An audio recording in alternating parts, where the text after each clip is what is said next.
أعوذ بالله من الشيطان الرجيم. بسم الله الرحمن الرحيم.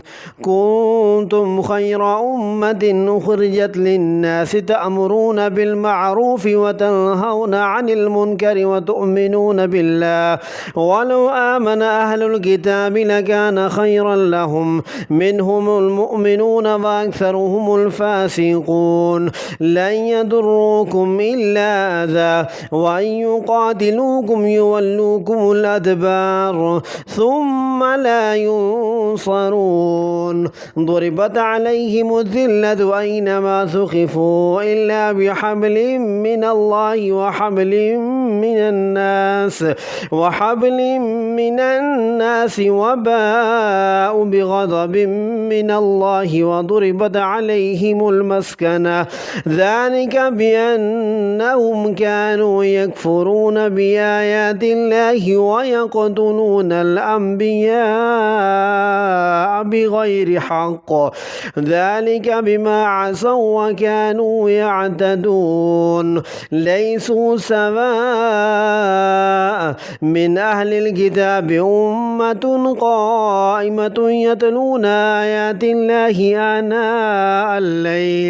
آناء الليل وهم يسجدون يؤمنون بالله واليوم الآخر ويأمرون بالمعروف وينهون عن المنكر ويصارعون في الخيرات وأولئك من الصالحين. وما يفعلوا من خير فلن يكفروه والله عليم بالمتقين.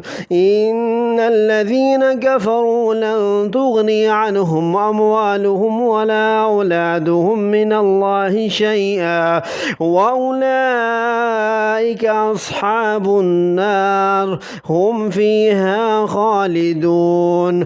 مثل ما ينفقون في هذه الحياة الدنيا كمثل ريح فيها سر أصابت حرث قوم ظلموا أنفسهم فأهلكته وما ظلمهم الله ولكن أنفسهم يظلمون.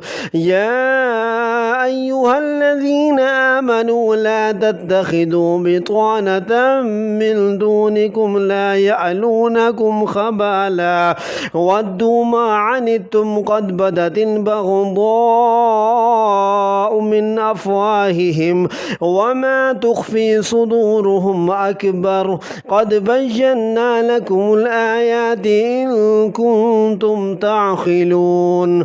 ها أنتم أولئك تحبونهم ولا يحبونكم وتؤمنون بالكتاب كله وإذا لقوكم قالوا آمنا وإذا خلوا عضوا عليكم الأنامل من الغيظ قل موتوا بغيظكم إن الله عليم بذات الصدور.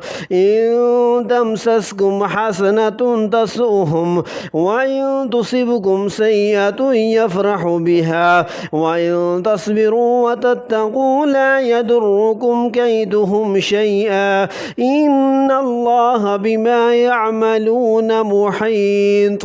وإذ غدوت من أهلك تبوئ المؤمنين مقاعد للقتال والله سميع عليم. إذ همت طائفتان منكم أن تفشلا والله وليهما وعلى الله فليتوكل المؤمنون. ولقد نصركم الله ببدر وأنتم أذلة فاتقوا الله لعلكم تشكرون. إذ تقول للمؤمنين ألن يكفيكم أن يمدكم ربكم بثلاثة آلاف من الملائكة منزلين بلى إن تصبروا فاتقوا ويأتوكم من فورهم هذا يمددكم ربكم ب5,000 من الملائكة مسومين وما جعله الله إلا بشرى لكم ولتطمئن قلوبكم به وما النصر إلا من عند الله العزيز الحكيم ليقطع طرفا من الذين كفروا أو يكبتهم فينقلبوا خائبين ليس لك من الأمر شيء أو يتوب عليهم أو يعذبهم فإنهم ظالمون ولله ما في السماوات وما في الأرض يغفر لمن يشاء ويعذب من يشاء والله غفور رحيم صدق الله العظيم.